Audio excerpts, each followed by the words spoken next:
sa istorya na tumatakbo sa aking isipan. Ikaw ay nariyan at kasama mo akong nangangarap na balang araw ay nasaan na.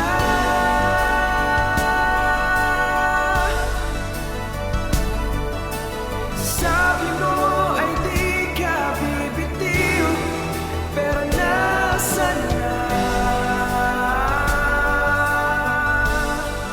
dito sa istorya.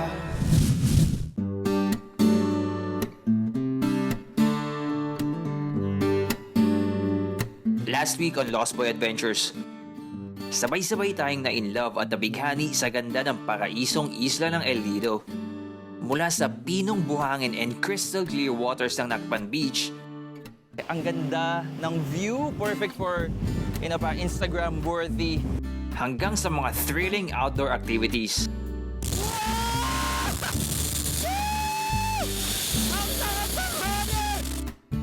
At nalaman natin ang true identity ng isla sa kanilang masarap na nido soup.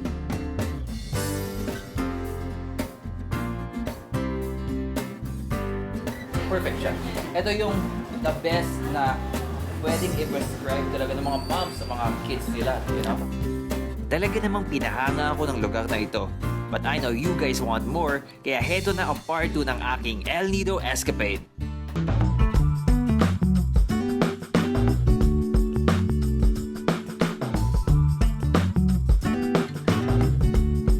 Ngayon naman ay mas kilalanin natin ang mga katutubo ng El Nido dito sa Palawan. Alamin natin ang kanilang kultura at tradisyon. At ang ating favorite, tikman ang kanilang native dishes.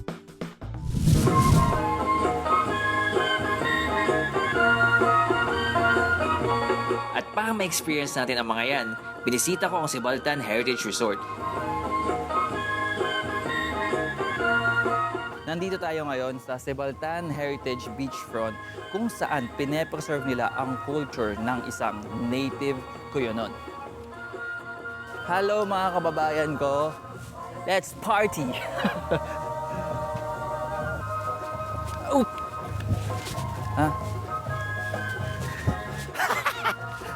Let's party!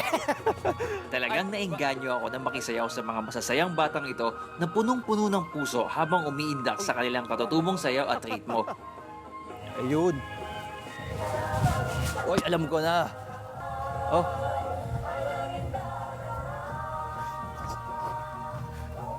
Ayun. Yung sinayaw nila is yung tinatawag naming tuting. Kasi yung sayaw ho is, ay yung tugtog ho kasi sa about kay tuting. Yung tuting, si tuting ho kasi isang mananggiti ho. Na noon wala ho siyang kanyugan, nagapang anuhan lang siya ng mga tawag dito ng ibang nyug ng may tao. Doon siya nagapangkuha ng tuba. So abang nagkatagalan, nagkaroon na siya ng sa sobrang sipag niya ho, nagkaroon na siya ng sarili niyang lupa na may kanyugan na rin ho. Mayaman sa kasaysayan at kultura ang lugar na Sibaltan Heritage. Matatagpuan dito ang ilan sa mahalagang bagay tungkol sa tribo ng Cuyonon na pinaniniwala ang pinagmulan ng lahi ng mga Palawenyo. Nagsimula po kami noong 2012, yung nagbuo po kami ng isang organization, yung Sibaltan Heritage Council Incorporated. Sa tulong po ni Ma'am Liston Birds, galing po ng US, pinatayo po namin yung Balay Cuyonon Museum po. So ngayon dito tayo sa traditional na bahay ng mga Cuyonon. Basically, ang mga bahay nila is divided into two. Etong parte na to, dito yung parang pinaka-receiver nila. Kung may mga bisita sila, dito na rini-receive. So, napapansin ko parang open, very open na area siya. So, presko, and medyo maluwag siya, and all. At dito naman, pagpasok natin dito, makikita natin yung iba't ibang, yung mga sinaunang kagamitan nila. Okay? And basically, dito sila natutulog. Dito yung pinaka-master's bedroom. At dito naman sa kwarto na to, kumalita kwarto na to, akala ko kanina is parang tulugan din. But hindi, dito yung imbakan nila ng mga gamit. Like yung mga clothes nila, and ayan, unan. Dito nila pinuput away. And yung baul, And I'm sure siguro may mga jewelries or siguro mga added na mga damit na rin and all. Pati yung pinaka-vanity room nila dito na rin. Right? Dito na susuklay. And yung coconut oil for grooming. And of course, paglabas natin dito, dadaan tayo dito sa may tulay na ito, papunta dito sa another division ng bahay, which is practically yung pinaka-dirty kitchen nila. At dito na rin sila kumakain, yung pamilya, kung may bisita sila, dito na rin nila rini-receive para kumain. At yung mga traditional na mga gamit nila noon. And yung idea kasi kung bakit magkahiwalay yung kitchen doon sa parte ng bahay na yon was they believe kasi na kapag ang kitchen kasi very prone to magkasunog, ganun. So sabi nila kapag nasunog daw yung kitchen, hindi madadamay yung buong bahay. So hiwalay kung saan natutulog yung mga tao. So very practical.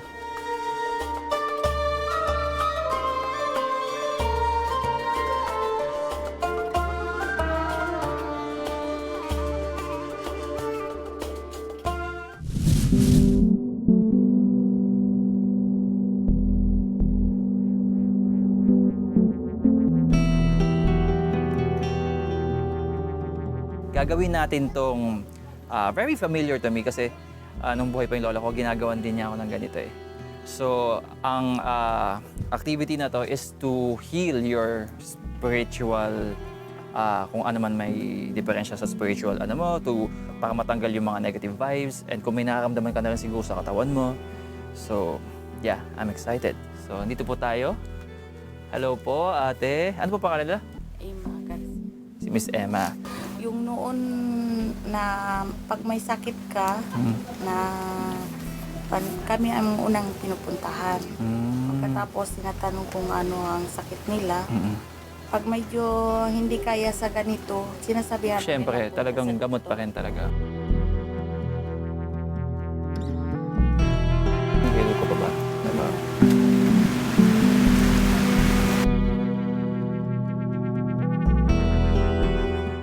Pinaniniwala ang nagpapagaling ng mga karamdaman ang ritual na ito.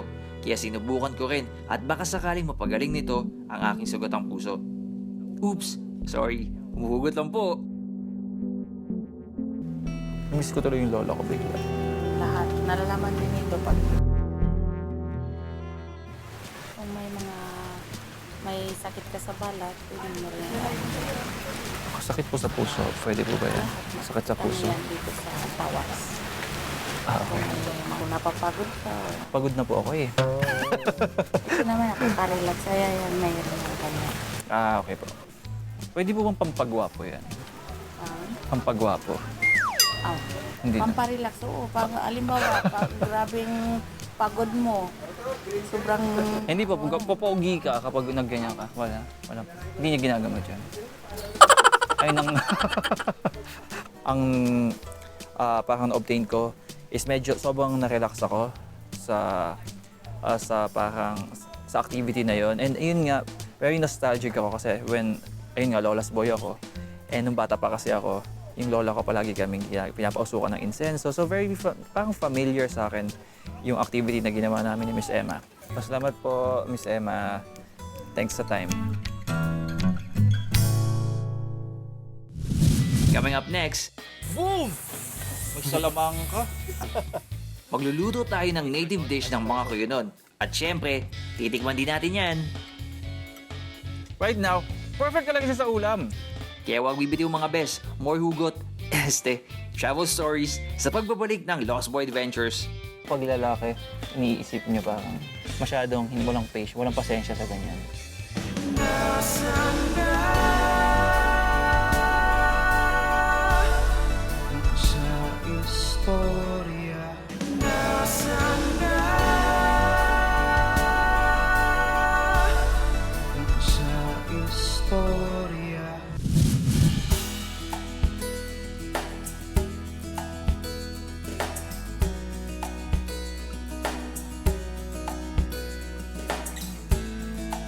Sa pagpapatuloy ng aking exploration dito sa Sibaldan Heritage upang tuklasin ang kultura ng sinaunang Palawenyo.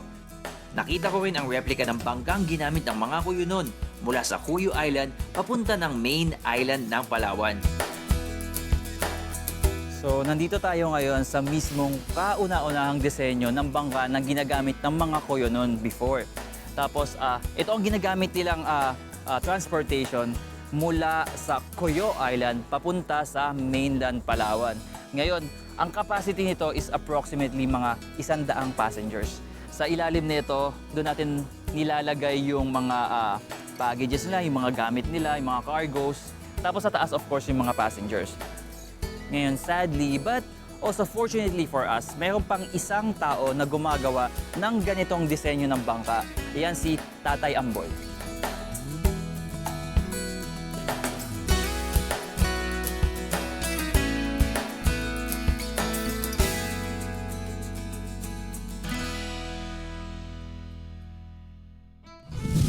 Nabigyan din ako ng chance na matuto ng paghahabi mula sa pagtuturo mismo ng mga kababaihan dito sa Sebaltan. Isa raw ang paghahabi sa pinagkakakitaan ng mga tao dito. Hello po! Good afternoon. Wow! Ano po yung winiweave natin ngayon? Bore po. Ano po? Bore. Bore. Please, mat. Placemat. Okay.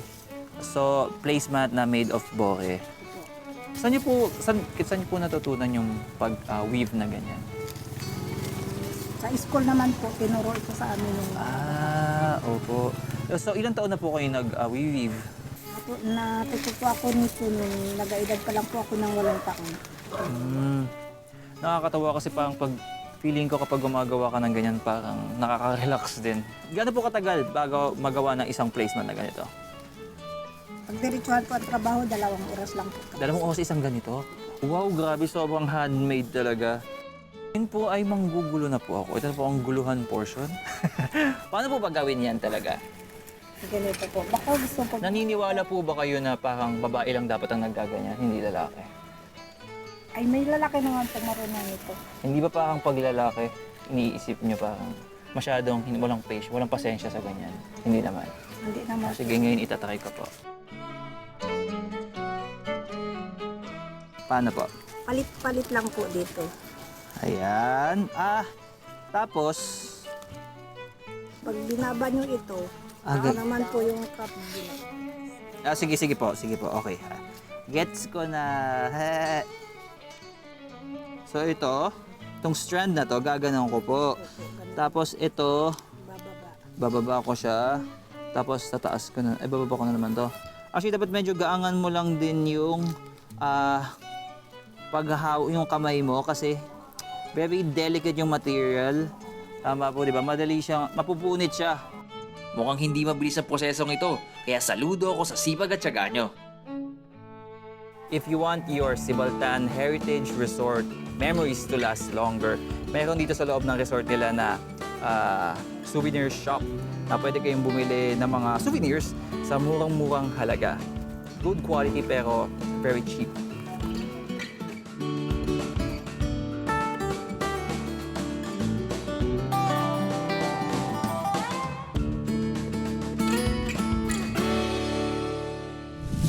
At nandito po tayo ngayon, kasama natin si Kuya Mike na isang native ano po? Kuyo nun. Native Kuyo nun. So talagang very authentic ang lulutuin natin na dish. Okay, ano po ba itong lulutuin natin? Yung post-it po na, bali, ano po siya ng apply po ng native ko yun at saka western influence po kasi medyo ito po ay, yung lugar na to ay nasako po ng mga So parang Kastila. amalgamation niya ng native ng Kuyo nun tsaka ng Americans ba? Tama ba? Americans at saka Spanish. And Spanish. Wow! Talagang parang 3-in-1 O sige, simulan na po natin. Paano po yan? Na maggigisa po tayo ng butter. Butter. Boom! May salamang ka. Lumiyab. Okay Uy, lang gusto ko yan. Okay lang yan. Jalapeno tsaka bawang, no? Lumiliyab na. Tapos lalagyan natin yung Ang pusit. pusit. Hindi po kami masyadong gumagamit ng maraming ingredients kasi yun lang po yung mga available po dito kasi medyo malayo kami So, sa as much as- Kabihasnan. Oo, so as much as possible, mga natural na mga ingredients lang ginagamit natin sa mga dishes natin. Tama po ba? Opo. Okay. Oh, wow. talaga Lagyan sa po mata. natin ang paminta. Ito yung tuyo.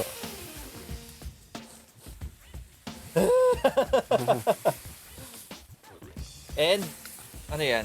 Oyster sauce? Oyster sauce po. Ito yung maghalo po yan. Gusto ko maglalagay. And, Tomato sauce.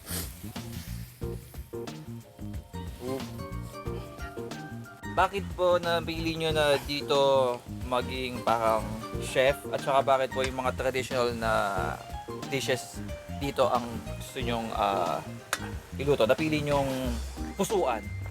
Para po i-preserve yung culture namin bilang Kuyunon. At saka ipagmalaki namin na mayroon din po kaming sariling identity pagdating sa pagluluto. Okay.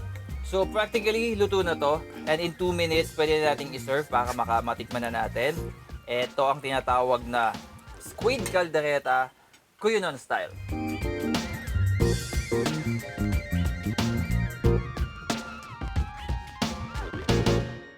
Okay, so ngayon ready na tayong tikman yung mga dishes na hinanda dito para sa atin. I'm with the Kuyunon Baguettes. Tasabahan nila akong kumain para di man ako mag-isa dito. Ano? Sige, ready? Ready? Opo. Okay! Kain na tayo.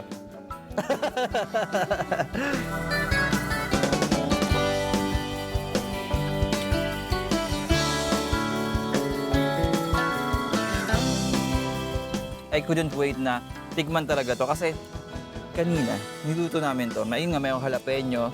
Right now, perfect talaga siya sa ulam. Diba? Hindi overpowering yung kahit na anong mga ingredients dyan. Masarap siya.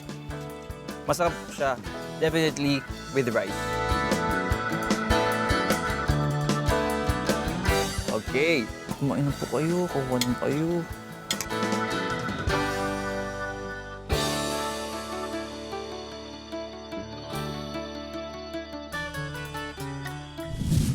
Coming up next, mula sa masarap na native dish ng mga Kuyunon, kakaibang pagkain naman ang aking titikman sa ating pagbabalik, ang wakwak. Ay! Para siyang singkamas. Kapit lang mga bes, dahil magbabalik pa ang Lost Boy Adventures. So actually itong ganitong pair na to, ibig sabihin daw buhay pa yan. So dapat hindi siya tinatapakan.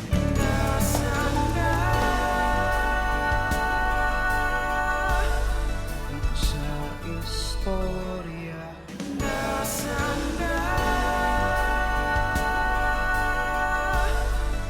Sa istorya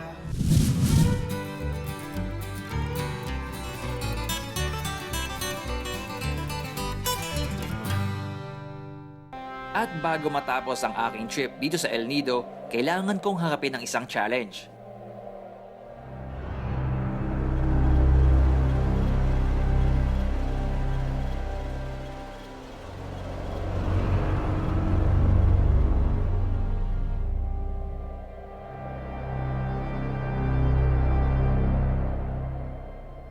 Ang kumain ng wakwak. Dito pa rin sa Sibaltan Heritage Resort, itong hawak ko na to, ito ang aking magmimistulang Magic Wand. Ang tawag dito is tagbak. Ito ang gagamitin ko para manghuli ng wakwak. Yes, tama pong nakita nyo. Itatry kong kainin ang pinakasikat na native delicacy nila dito. Kaya tara na at mag-wakwak hunting and eating challenge. Sige kuya, halo kay ube. Hindi naman nangangagati po. Yan na po. Oh, kayang-kaya. Look. Hello. Actually, ito ng dinner ko eh. Oy, wait. Sumisipa. Oy! Oh! It's a boy!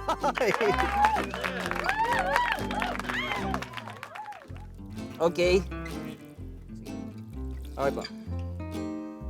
So ito siya. So saw natin sa favorite kong spicy na vinegar. Ching! Okay, sasaw na natin. Alulublob ko lahat. Okay. Shoot! Yeah! Patay na naman ito eh. Di ba ito buntis? Okay. Ano yun? Ay, parang may nakita ko.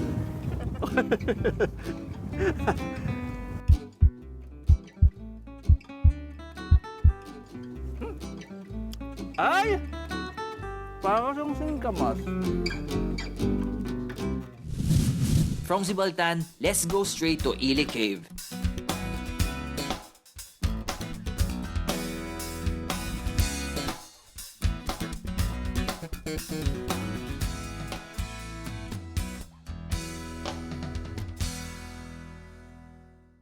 Pinaniniwala ang nagsilbing tirahan ng kuwebang ito ng mga sinaunang tribo ng Palawan. Patotoo dyan ang mga artifacts na nakuha sa loob mismo ng Ili Cave.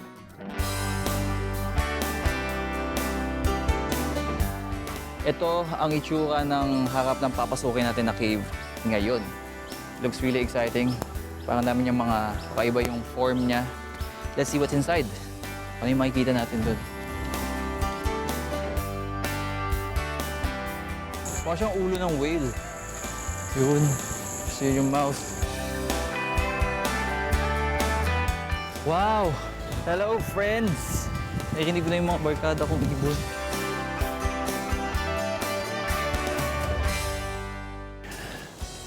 Can you imagine? Woohoo! This looks really good.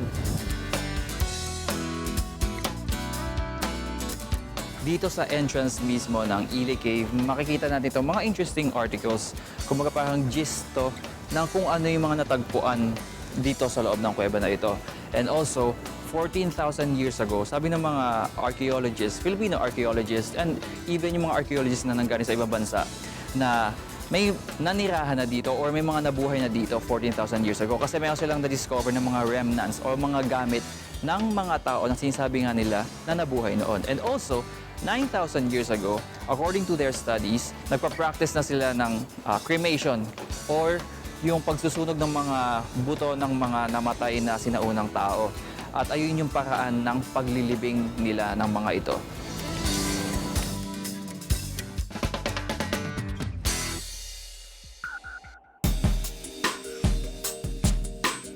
Ingat kayo, guys. Sa loob ng kuweba, makikita ang amazing stone formations na daan taon nang nakalipas para mabuo.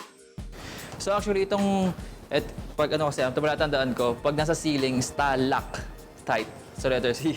Pag nasa ground, stalagmite, nasa ground, letter G. So actually itong ganitong pair na to, ibig sabihin daw, buhay pa yan. So dapat hindi siya tinatapakan o hindi siya hinahawakan. Otherwise, masisira yung droppings na nakakabuo ng ganitong pair. So actually, papunta tayo ngayon sa chamber ng mga fossils. And we were reminded na medyo iwas tayo sa paghawak ng mga yan kasi baka masira. You know, these things have been existing for millions and millions of years ago. So medyo careful lang tayo.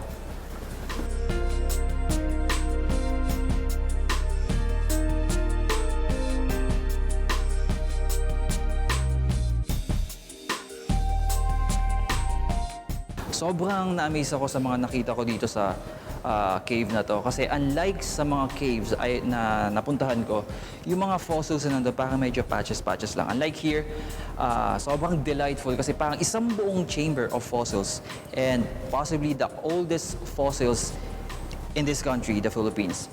And currently under study pa siya, so marami pa tayong pwedeng ma-discover about this cave, about this really amazing cave. So, let's go.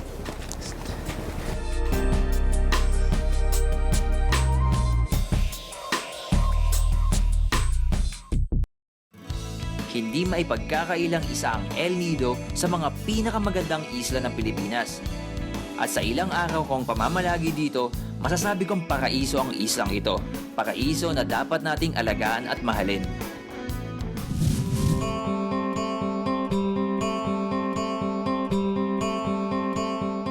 From one generation to another and to another, paano ba na-overcome ng isang ordinaryong pamilyang Pilipino ang difficulties ng pagtataguyod ng maayos ng kanilang mga anak para sa mas maayos na buhay? Ayon sa kasabihan, kung ano ang puno ay siya rin ang bunga. Yan ang paniniwala ni Jesus Graspela na residente ng Rio Tuba sa Batarasa, Palawan. Dahil sa kanyang galing at abilidad, ilang dekada rin siyang naglingkod sa Rio Tuba Nickel at naipamana pa niya ito sa kanyang mga anak. Pinagtutulungan namin na mga pag-aaral sila. Kaya natuturo naman, ako naman nasa Mahining. Kaya nakatapos ng pag-aaral yung aming mga anak. Gayon din ang asawa ni Jesus na si Veronica na matagal ding naglingkod bilang isang guro. I'd been teaching 36 years. When they had finished already, then I retired. To the extent, ano ba naman ang sweldo ng guro? Napakaganda ng sa company ka. Ang layo ng salary, benefits. At sa ngayon ay magiliw pa rin naglilingkod sa RTN ang butihing may bahay ni Romulo na si Mercedes bilang chief nurse ng ospital sa Rio Tuba. At ang masaya pa dito, naipasa na rin hanggang sa apo ang biyaya ng magandang trabaho dahil empleyado na rin ng RTN ang apo ni Jesus na si Daphne. With the company, okay naman kasi pinoprovide naman nila kung ano yung kailangan namin para hindi kami mahirapan sa trabaho. Mula sa lolo hanggang sa apo, patuloy ang daloy ng biyaya ng magandang buhay. Yan daw ang bunga ng mabuti at matyagang pagtatrabaho noon ni Jesus, kaya naman naipamana pa niya ito sa kanyang mga mahal sa buhay.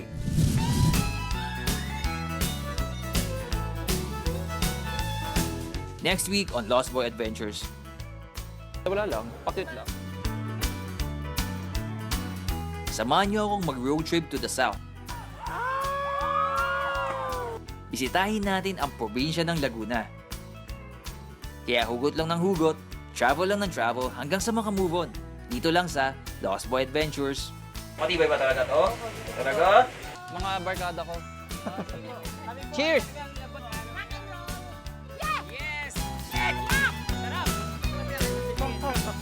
Nasaan na